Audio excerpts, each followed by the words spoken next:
Hi guys, Nada here from Techtesters and welcome back to our channel. As you can see, we are back in Holland, but I still have a lot of Computex stuff to talk about, and this time with a bit more voice.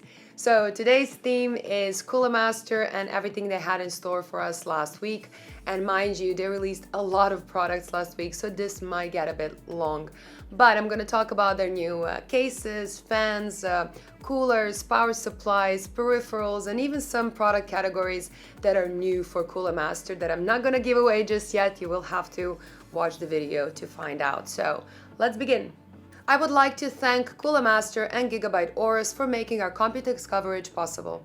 Now, before we dive into all new products, at the Cooler Mater booth, they actually had a very nice story of what Cooler Mater does exactly. We know it is a component manufacturer, but they're actually a big name in cooling in other industries as well, making cooling solutions for everything from IT infrastructure to mobile devices to even cooling solutions for electric cars.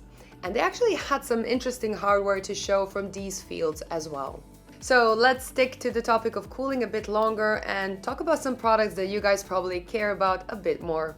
And Cooler Mater had plenty of cooling products to show. Several of these are still work in progress, like the Tornado Reservoir, Dual Pump All-in-One, and the LCD All-in-One.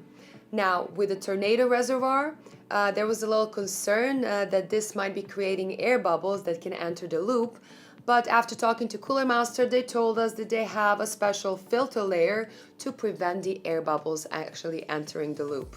There was also plenty of mainstream love with the new Hyper 212X model with addressable RGB fan, a vapor chamber model. There was a Tier 4 Rate Ripper style MA620M, but this time for mainstream processors, as well as some new compact top-down models. We've also seen some of their new fans there, including some nicer looking addressable RGB models and also addressable RGB units with a fixed center part. That way you can showcase your own brand logo, for example, without it spinning around. But the most interesting one was actually their sturdy double ball bearing model that is focusing entirely on performance and noise, and it seems like they're trying to compete with Noctua fans with this one. Okay, let's move on to cases, and if you thought that Cooler Mater was done with the Silencio line, you are very wrong, because they are releasing two new Silencio cases, the S600 and the S400, so the ATX case and an M-ATX case.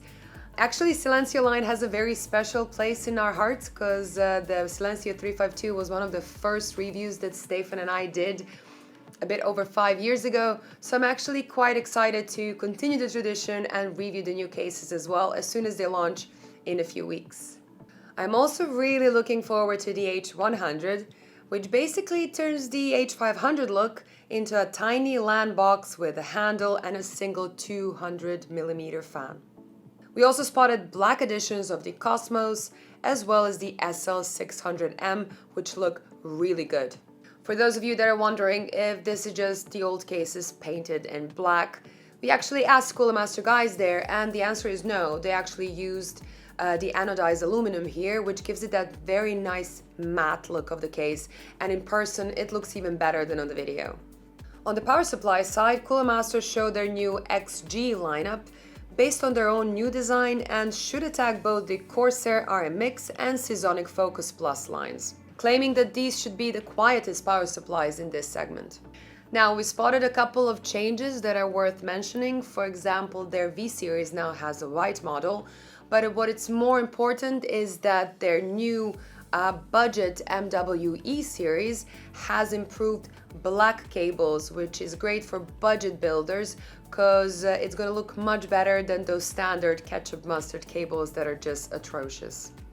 The most interesting of the power supplies was actually their new 600 watt passive power supply called Project Fanless, which turns into a 1000 watt power supply if you add a fan of your own choice using the tray. Now that's a very interesting design, but I do wonder if there really are that many practical applications for it, unless you really insist on having all fans in your system the same. So the peripheral side, we've seen some of their new headsets, and I have to say I was slightly disappointed to see that they're moving away from the previous design of the MH751 and 752 headsets, because I thought these were one of the most comfortable headsets they've ever made. Mind you, I've tried these are not bad, they're just not as comfortable as the previous lineup. I do have to say I cannot wait to review them to see if they're gonna hold up to the previous models. There was also a wide range of keyboards based on the SK design we've been seeing a lot lately. I'll probably remain a fan of traditional cherry switches personally, but those of you wanting more low-profile love will be happy to hear that they'll be launching even lower models based on their even thinner Omron switches. Again, I have to say that these new keyboards look very cool. They have a little retro design. I'm having a bit of troubles typing on them because the keys are a bit wider than on the normal keyboards, but they look great and they're very easy to get used to if you're used to typing on a laptop. Now, we also seen a couple of mice there, and there was, for example, the MM831, which is a wireless mouse based on a completely new design, but it was the MM710 and MM711 that were stealing the show this year. With all the talk about the final mouse and glorious Model O, Cooler Mater aimed to take a similar ultra lightweight concept and do it even better. So these weigh barely over 50 grams, they have top sensor, a sturdy Huano switches like Zoe used for years, and then there is attention to details like the paracord, for example, that is not shown here, but it is going to be included in the final product, and all this should make those mouse fanatics quite excited. So perhaps the biggest news was Cooler Mater's expansion into new markets, and they showcased their first monitors actually, including a 30-inch 200Hz Full HD widescreen and a 35-inch 120Hz Quad HD model, also widescreen. I love the design of the new stands that have a Cooler Mater logo on the bottom, which is going to go very well if you have a theme build and you also get some of the other Cooler Mater products.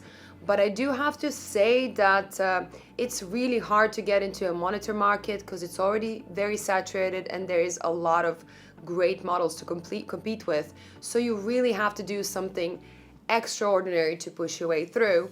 And looking at the prices they currently have on their website, I do have to say that they might be aiming a bit high, but it's still early and there is still a couple of more months till the products actually launch for us to see what direction Cooler Mater is going to take with these monitors.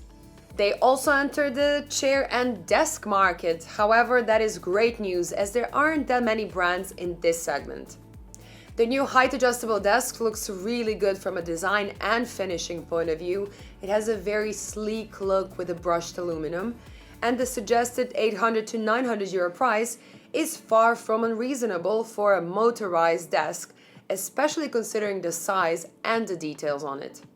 They've also released some of the gaming chairs, especially the Caliber R1 and X1, that only differ in sizes. Other than that, they're just like any other gaming chair. So the R1 is a medium size and the X1 is a larger size.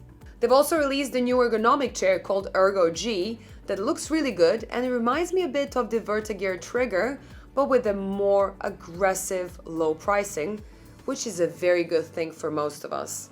This thing is insanely comfortable, and we cannot have enough gaming chairs that actually offer a ton of back support. And there is the pod, of course, that they said it costs a bit over 3,000 euros without the gear included.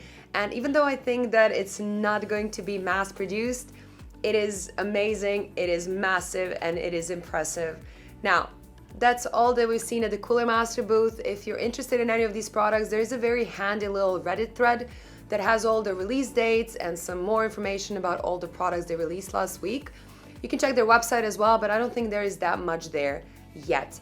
And that's all from me today. I hope you enjoyed this video. If you did, give me a thumbs up. Don't forget to subscribe and see you in the next one. Bye.